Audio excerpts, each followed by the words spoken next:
Çin'in Doğu Türkistan'daki toplama kampının tanıklarından Gülbahar Hativaji ve Kalbinur Sıddık 28 Eylül'de dünyanın en prestijli insan hakları forumlarından biri olan Oslo Özgürlük Forumu'nun New York'ta düzenlenen yıllık etkinliğinde konuşarak dünyaya Uygur soykırımını durdurmak için harekete geçme çağrısında bulundu.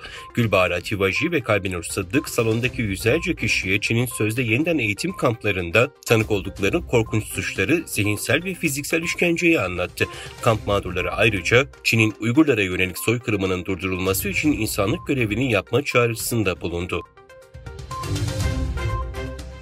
1 Ekim 1949'da Doğu Türkistan'ın Çin tarafından işgal edilmesinin yıl dönümü münasebetiyle İstanbul başta olmak üzere farklı ülkelerde yaşayan Uygur Türkleri Çin konsoloslukları önünde basın açıklaması ve protesto gösterisi düzenledi.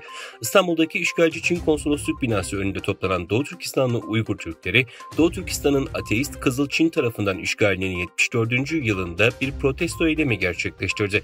Uygur Türkleri, Doğu Türkistan'ın işgal edilişinin 74. yıl dönümünde Sarıyer Tarabya'daki Çin Başkonsolosluğu önüne yürümek istedi. Alınan güvenlik tedbirleri kapsamında konsolosluğa çıkan yol polis ekipleri tarafından kapatıldı.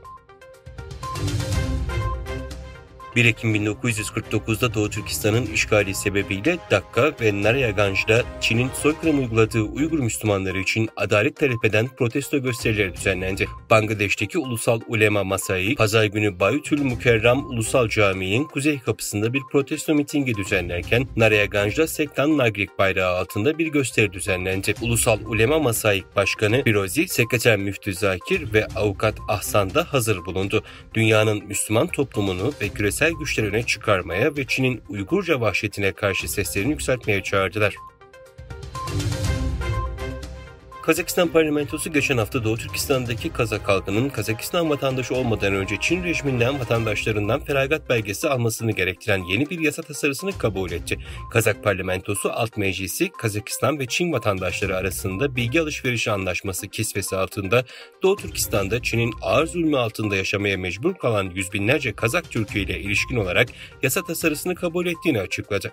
Buna göre Doğu Türkistan asıllı Kazak Türkleri Kazakistan vatandaşı olabilirler. Fakat Çin hükümetine bağlı nüfus işleri makamlarınca verilecek vatandaşlıktan feragat etme belgesi alarak kanıt sunmaları istenecek.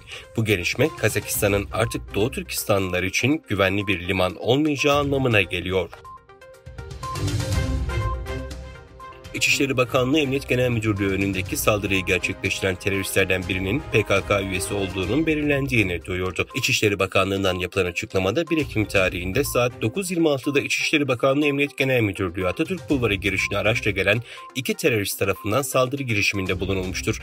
Girişim kahraman polislerimiz tarafından engellenmiştir. Saldırı girişiminde bulunan 2 terörist güvenlik güçlerimizin anında karşılık vermeleri neticesinde etkisiz hale getirilmiştir ifadelerine yer verildi. Rusya Devlet Başkanı Vladimir Putin, Çin Halk Cumhuriyeti'nin 74. yıl dönümü kapsamında Çin Devlet Başkanı Xi Jinping'e tebrik mesajı yolladı.